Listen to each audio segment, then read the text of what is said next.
नमस्ते मेरे प्यारे बच्चों। आज हम पत्र लेखन करेंगे। जैसा कि आप सभी जानते हैं, पत्र के दो प्रकार होते हैं, औपचारिक पत्र और अनौपचारिक पत्र। औपचारिक पत्र कार्यालय, अधिकारी आदि को लिखे जाते हैं और अनौपचारिक पत्र रिश्तेदारों, मित्रों, सगे संबंधियों आदि को लिखे जाते हैं। तो आज हम अनौपचारिक पत्र सीखने वाले हैं। जिन व्यक्तियों के साथ व्यक्तिगत तथा पारिवारिक संबंध होते हैं, उन्हें लिखे जाने वाले पत्र अनौपचारिक पत्र कहलाते हैं। अपने माता पिता, भाई बहन, संबंधियों तथा मित्रों को लिखे जाने वाले पत्र अनौपचारिक पत्र होते हैं।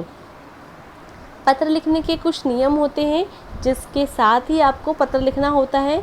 तो यहाँ मैं आपको कुछ नियम बता रही हूँ। यदि आपको अनौपचारिक पत्र लिखना है तो सबसे पहले ऊपर में बाईं ओर पत्र लिखने वाले का पता लिखें। जैसा कि यदि मैं पत्र लिख रही हूँ, अपनी सहेली को, अपने मित्र को पत्र लिख रही हूँ, तो मेरा पता ऊपर में बाईं ओर सबसे पहले मेरा पता लिखा जाएगा। उसके पश्चात दिनांक लिखेंगे। जिस दिन मैं पत्र लिख रही हूँ उस दिन की दिनांक लिखेंगे। दिनांक लिखने के बाद जिसे पत्र लिखते हैं उसे संबोधित करें।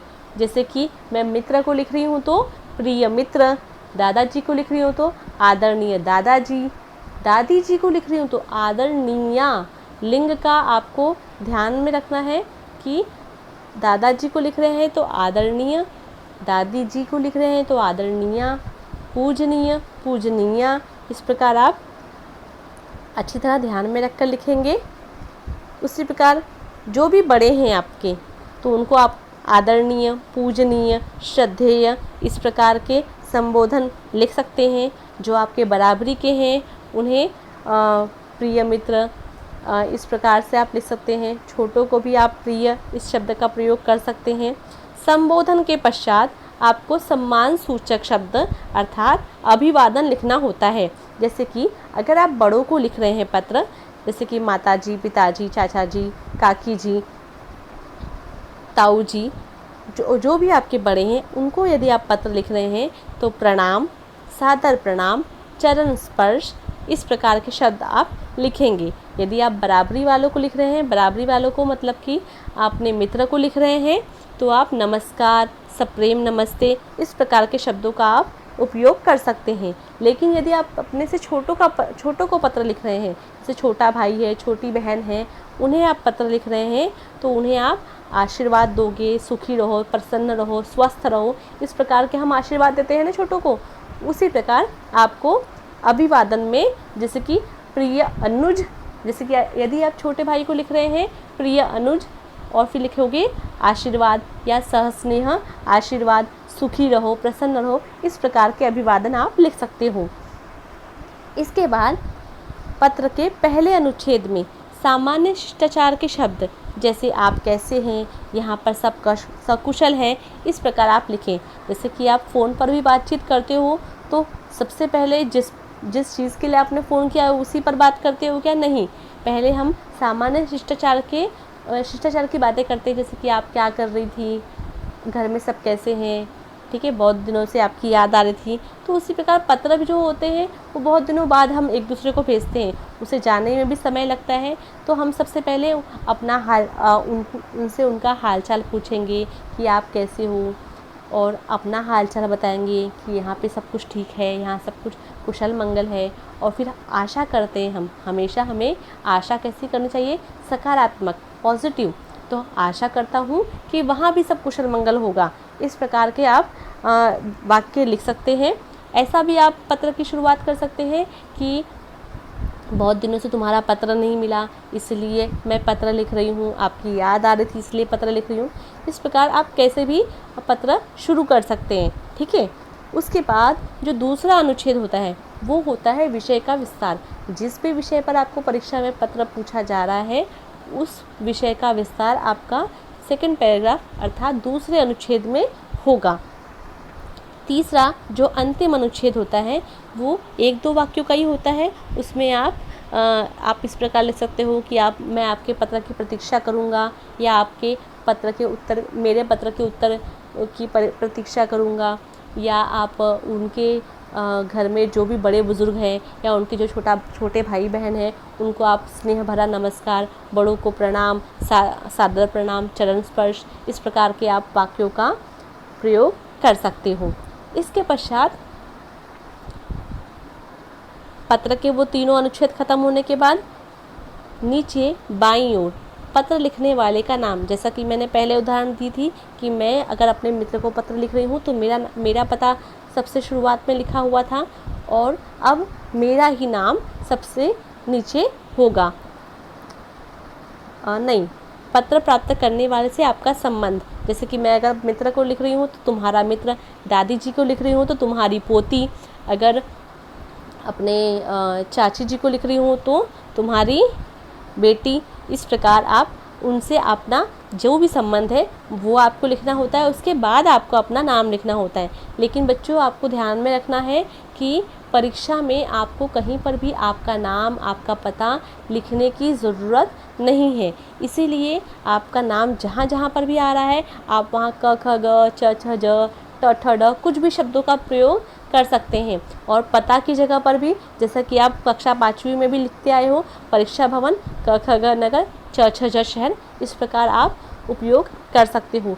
आपको अपना नाम और पता लिखने की आवश्यकता नहीं है। यदि आप अपने से बड़े संबंधियों जैसे पिता, गुरु, बड़े भाई को पत्र लिख रहे हैं तो प्रशस्ति में पूजनीय, आदरणीय, परम पूज्य आदि लिखें। माता या बहन को लिख रहे हैं तो प्रशस्ति में पूजनीय, आदरणीय, परम पूज्य लिखें। अभिवादन में प्रणाम, चरण स्पर्श या नमस्कार लिखें।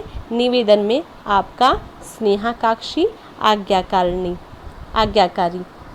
कृपाकांक्षी अथवा आपका प्यारा पुत्र या भाई लिखें। किंतु यदि आप स्त्री हैं तो आपकी स्नेहाकांक्षिणी, आज्ञाकारिणी, कृपाकांक्षिणी या आपकी प्यारी पुत्री या बहन लिखें। जैसा कि मैंने अभी बताई आपको कि तीनों अनुच्छेद खत्म होने के बाद आपका उससे क्या संबंध है जिसे आप पत्र लिख रहे हैं वो आपको लिखना होता है।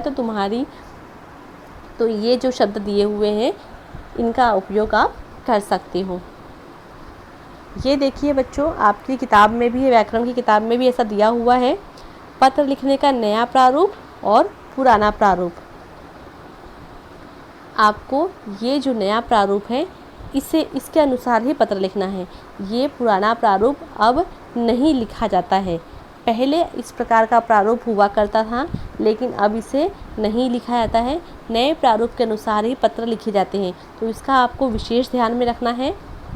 यहाँ देखिए, सब कुछ बाईं ओर ही दिया हुआ है, कुछ भी दाहिनी ओर नहीं दिया है।